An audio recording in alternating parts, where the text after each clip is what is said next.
For the last 3 years, I've been the Director of Legal Services for the Saskatoon Police Service. In that role, I have a wide variety of responsibilities.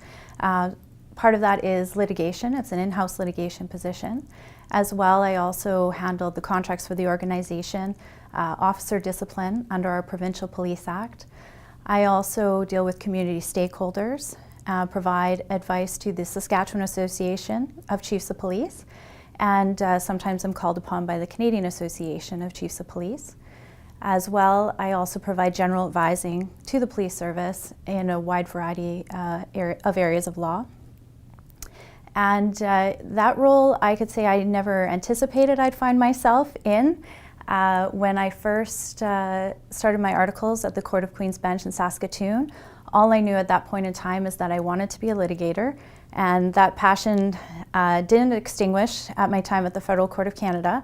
So when I went into private practice, I started a general civil litigation practice, which when I left shortly after 6 years, had evolved to a very busy insurance practice with intellectual property and entertainment law. This position, when it was posted, seemed to be the perfect marrying of my civil litigation experience and my academic studies in criminal law. When I did my master's degree at Osgoode, I had focused in criminal law, and my publications and ultimately the book I published on victim impact statements also focused on criminal law. So this was one of those very rare opportunities to be able to utilize both my passions in one position. So I was incredibly lucky that the Saskatoon Police Service decided to hire me as their in-house counsel. At the Saskatoon Police Service, we are constantly working with community stakeholders, whether it's our local health region, grassroots organizations.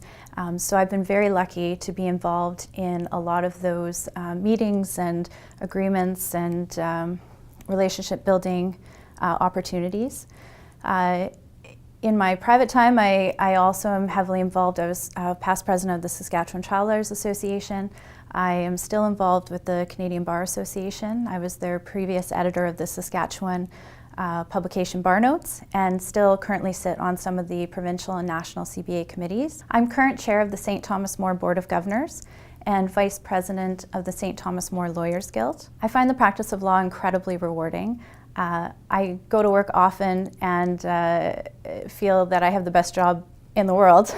I think that beyond just being able to go to work and love what you do, the best part of it is that there are so many opportunities and doors that have been opened by being in the practice of law, and it's allowed me to make positive change in my community, to give back to the profession. And actually one of the most surprising and impactful situations that I have is through my work of teaching at the College of Law at the University of Saskatchewan. And for the past 10 years, I've been coach of the Western Canada Moot / Sapinka Cup Moot. And to be able to work with students who are so passionate about coming into the profession and so keen to learn, sometimes I feel that I'm learning more from them than they may be learning from me. And to watch them grow from someone who has no idea how to run a criminal jury trial, which is what we cover in that particular moot, to potentially raising the Sapinka Cup at the end of the term, or walking away and being able to walk into a courtroom with confidence has been incredibly rewarding. And the best thing is getting those calls when they've done their first trial and have said, you know, I won my first trial, you know, thank you so much. Or just keeping in touch over, you know, years and years. It's been incredibly rewarding.